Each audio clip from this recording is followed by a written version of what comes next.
Replete with its own myths, rituals, and vocabulary, bodybuilding has always been a magnet for larger-than-life, quirky personalities drawn to the sport. And as a man is known and shaped by the company he keeps, Arnold expands further, saying that if you hang around cripples long enough, pretty soon you'll learn how to limp. The characters in Sam's bodybuilding world are no exception.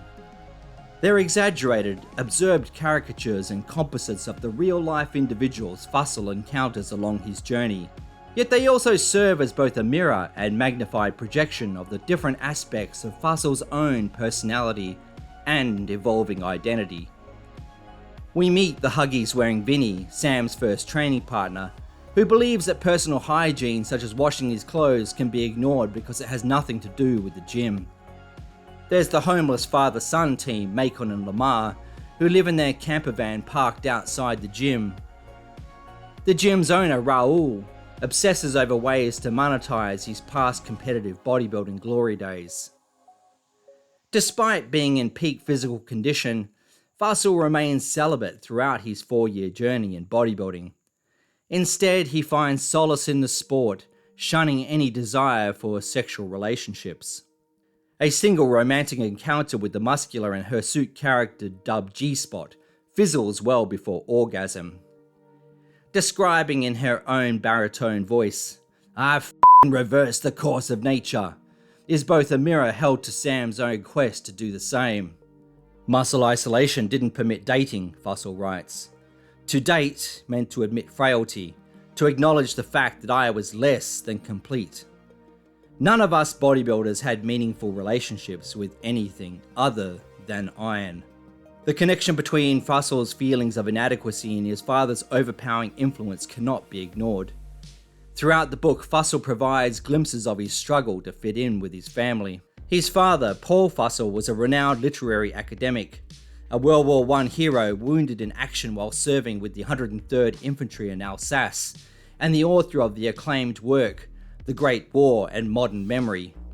A formidable set of standards for Sam to live up to by any measure. The accumulation of his armour earned through his iron etude is an escape not only from his father's shadow, but also the accompanying expectations of intellectual achievement. While Fussell's father's military accomplishments outshine Sam's own proving ground for masculine misadventure, bodybuilding becomes the subpar postmodern substitute for actual combat. Throughout the book, there are numerous references to military imagery and symbolism, emphasizing the grandiose nature of bodybuilding, such as the idea of sacrifice, iron combat, and the pursuit of purpose. Fussell even refers to his New York apartment as the bunker. He trains at a former munitions factory in Southern California, further emphasizing this connection to military motif. There are no more wars, one of Fussell's California roommates complains. That's why we have lifting. Fussell acknowledges that his friend's search for war wasn't too different from his own entry into the gym. As long as we created for ourselves a rite of passage, we could instill our lives with meaning, he writes in an essay published after the book. Arms are called guns. Your deltoids a victorious campaign against indolence. Your abs a tribute to discipline and strain in this sublimated form of war, where the body is the battleground and each muscle a symbol of discipline and struggle. The book ironically becomes Sam's own personalized reconciliation, similar in the way Mailer, Hemingway, Crane, and Paul Fussell leveraged their wartime experience to literary advantage. Using iron as a proxy for greater meaning ultimately invites its own uncomfortable introspection to the erudite and skeptical Fussell. Much of being a bodybuilder, I gathered, meant playing at being a bodybuilder. Every word they uttered, every move they made, seemed rehearsed. As rehearsed in fact as any performance I'd seen on stage. Becoming his own self-contained 258-pound bunker pitted against the world, the only missing piece left to complete his bodybuilding persona and earn him some legitimacy was the proving ground of competition. After an aborted attempt at a powerlifting meet, Fussell's moment of truth arrives with 2 high-stakes bodybuilding contests held in quick succession. Embracing a whatever-it-takes mindset, Fussell embarks on a rigorous crash diet to reveal the cut and shrink-wrapped physique hidden beneath his accumulated bulk. With his mind, body, and spirit pushed to the brink, Fussell is plagued by diet-induced hallucinations and struggles to remain conscious. Emaciated, exhausted, riddled with acne and swathed in orange-brown competition dye, he even requires being lifted to the car going to the venue. After a close decision, Fussell takes an anticlimactic second place. With the grueling experience taking its toll, Fussell has nothing left to give. It's the end of the road for Sam and his bodybuilding adventure. The savage force that swallowed Fussell whole from a bookstore in New York did not relent until it had chewed him up and spit him out. In his deal with the devil, for all the sacrifice, effort, and failed relationships, Fussell discovers that he has paid too high a price for far too little in return. Although he achieves what his father deems an atavistic nightmare, what Clive James called a condom filled with walnuts, and what his mother called a cautionary conceit, he becomes what many of us aspire to on this iron journey, a bodybuilder at last. But despite the physical changes achieved through his bodybuilding regimen, Fussell began to feel the disconnect from himself, his family, and society. When he looked in the mirror, he realized that bodybuilding was not providing the fulfillment he sought, but leaving the path was not a straightforward decision. Leaving iron wasn't that simple, of course. No iron veteran, after all, just walks away.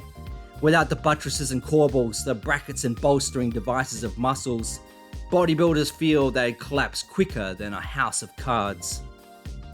Fussell succeeds in achieving his goal of transforming himself into the image he envisioned on the napkin back at the Y. But he realized that there are still shortcomings in his physique that would require even more intense time, effort, and sacrifice to rectify. Seeing himself as a bodybuilder from the 1950s, I was light years beyond Sandow at the turn of the century, but his 18-inch arms put him only halfway between Charles Atlas and Arnold of the 1970s. The pursuit of physical perfection to correct these deficiencies would become their own never-ending Sisyphean cycle, a process he was no longer willing to endure. Fussell's story ends on this note of deflated irony. 80 pounds of muscle later, I wanted out of this body, that mind, that regimentation. Fussell comes to realize that the problem really lay within, and that bodybuilding did nothing for his self-worth. The attempt at physical perfection grew from seeds of self-disgust, Fussell concedes. The fright I'd felt on the streets of New York, I also felt deep within myself.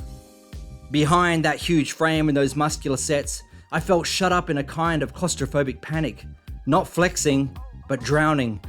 I felt like an actor victimized by his own success, condemned to play a role again and again and again. A role I spent 4 years seeking out and perfecting, but a role I was no longer willing to play. Additionally, Fussell realizes that the armor he built to protect himself was actually suffocating, limiting his opportunity to partake the full richness of life's experiences. Instead of life-affirming, bodybuilding for Fussell became something life-denying. Once it had all been, just point me in the direction of the gym and I had reason to breathe, but no longer. Now, I wanted to feel and care. Now, being alive made more sense to me than iron, and I wanted to be alive. I wanted to eat a meal for the simple pleasure of savoring the food, rather than worrying about its net protein utilization value. It wasn't just donuts and chocolate eclairs, it was brie cheese and wine, ham and French bread. I longed for salt and butter, those staples that actually give food taste. Fussell's attempts to use bodybuilding to resolve problems ultimately turns his body into an icon of misjudgment and incipient illness. Bodybuilding was only the fitting conduit for the greater issue of all-out unhealthy obsession. It didn't have to be lifting or muscles, of course. It could have been tax law or 18th century English literature or arbitrage. Anything where the obsession precluded all else. I was as twisted, warped, and stilted as a bonsai tree, another of life's miniatures. The book's ending is not only a reconciliation for his perceived failure, it's a self-admitted cautionary tale of extremism pushed to the limits where balance and moderation give way to unhealthy obsession. The resultant book serves as its own cathartic self-exile from the sport. "Is this good for you?" asked one of Fussell's personal training clients regarding a particular exercise one day. Forgetting for a moment who and where I was, I cast my eyes downward and muttered cryptically, "Is any of this good for you?" There's a realization that bodybuilding had diminished his responsibility of being human, with Fussell admitting, "As painful and humiliating as it is to be human, being subhuman or superhuman is far worse." Despite the self-laceration and bouts of literary exaggeration, muscle was one of the first candid takes of the sport at a time when bodybuilding was a still guarded subculture shrouded in a veil of secrecy. Written with a level of painful honesty, it uncovers many of the root afflictions and motivations pulling many of us towards bodybuilding that very few are willing to acknowledge.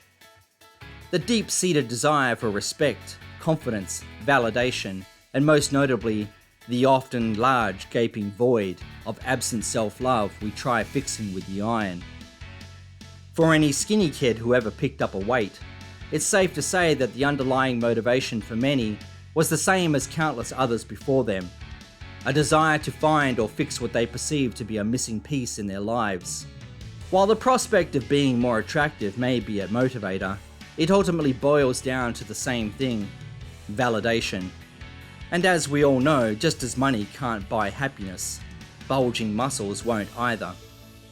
As someone with 30 years of experience, I could relate to many of the scenes, personalities, and struggles depicted in the book.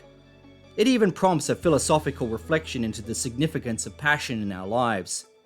Should we surrender to its call and risk everything for a fleeting dream, or adopt a more measured and balanced approach to life? Conversely, this book is equally inspirational as it is enlightening, for it speaks to those of us who strive for more, those who reject comfort and complacency, and identify with those who starve and strain for the saber, that silver prize that eludes Fussell's eventual grasp. And at the end of the day, Fussell had the courage to pursue his passion, chase his dreams, forge his own path, and live to tell the tale. For those of us who have made the lifelong commitment to the iron, this book perfectly captures much of its captivating charm. After all, the raw and unrelenting effort of each rep, the blissful escape from reality that comes with the pain, this is the true addiction. And if you've ever befriended the iron, then you'll recognize that it not only speaks its truth, but this book is partly your story too.